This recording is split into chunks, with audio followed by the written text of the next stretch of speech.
Jumpa lagi dengan saya Yedi Indra di Seruput Kopi Cantik dengan renungan yang berjudul Seni Debat Sokrates, menang tanpa harus marah. Di sebuah sore yang agak gerah, aku duduk di sudut kedai kopi kecil sambil menyeruput latte favoritku. Di meja sebelah, dua anak muda sedang berdebat. Topiknya entah apa, tetapi volume suara yang meninggi dengan nada ketus. Percakapan mereka cukup menyita perhatian. Sampai akhirnya salah satu dari mereka berdiri dan pergi begitu saja. Sisa percakapan yang tertinggal hanya suara hati yang bergumam lirih. Kenapa debat harus jadi pertengkaran ya? Di zaman serba cepat ini, diskusi sering jadi ajang unjuk kekuatan, bukan pertukaran pikiran. Kita lebih sibuk menyiapkan bantahan daripada mendengarkan. Padahal ada cara yang lebih bijak, cara yang pernah dipraktekkan oleh seorang filsuf Yunani kuno bernama Sokrates. Sokrates tidak berteriak, ia bertanya. Ia tidak menyerang, ia menggali. Ia tidak memaksakan, ia mengundang orang berpikir. Dikisahkan bahwa Sokrates lebih suka duduk di pasar, berbincang dengan orang asing, menanyakan hal-hal sederhana seperti apa itu keadilan, apa makna keberanian, apa sih arti hidup yang baik. Tapi justru dari pertanyaan-pertanyaan itu, ia menyingkapkan kebijaksanaan. Aku teringat suatu nasihat lama yang mengatakan bahwa kata-kata yang lembut dapat mematahkan tulang, bukan karena kerasnya suara, tapi karena tepatnya hati. Ada kekuatan dalam ketenangan, dalam sikap yang tidak reaktif, dalam mendengar tanpa buru-buru menyela. Sokrates percaya ketika kita menghadapi pendapat yang berbeda, kita tidak sedang berhadapan dengan musuh. Kita sedang duduk bersama mencari kebenaran. Kita bukan hakim, kita hanya penanya yang tulus. Dalam salah satu perdebatan, Sokrates tidak mengatakan, "Kamu salah." Ia malah bertanya, "Apakah menurutmu pandangan itu berlaku dalam semua situasi? Jika tidak, mungkinkah ada hal yang terlewat?"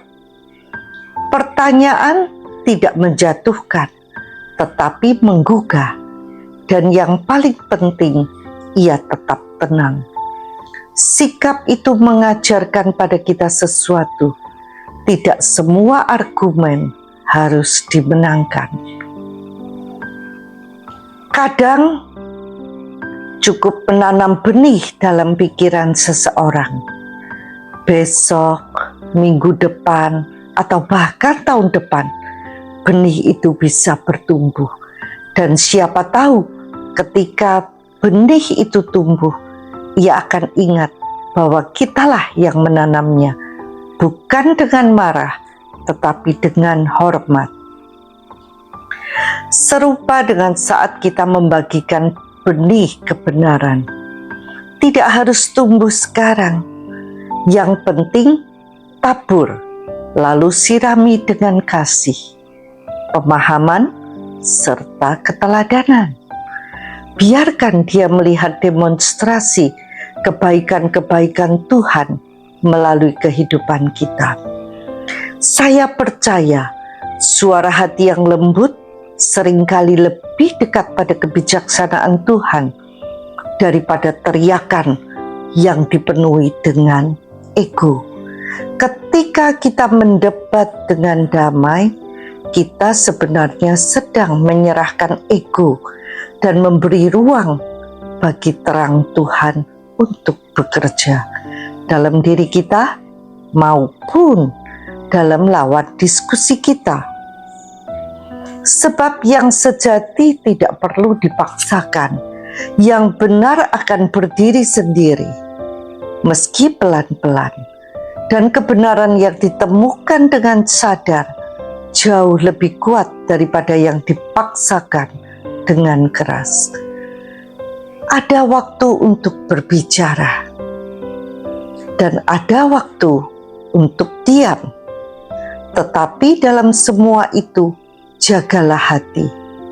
Jangan sampai perdebatan yang tujuannya mencari terang malah meredupkan cahaya dalam diri kita. Hari ini ketika kita tergoda untuk membalas komentar tajam, cobalah berhenti sejenak. Tarik nafas dalam-dalam, tanya dalam hati. Apakah ini mencari kebenaran atau hanya mempertahankan harga diri?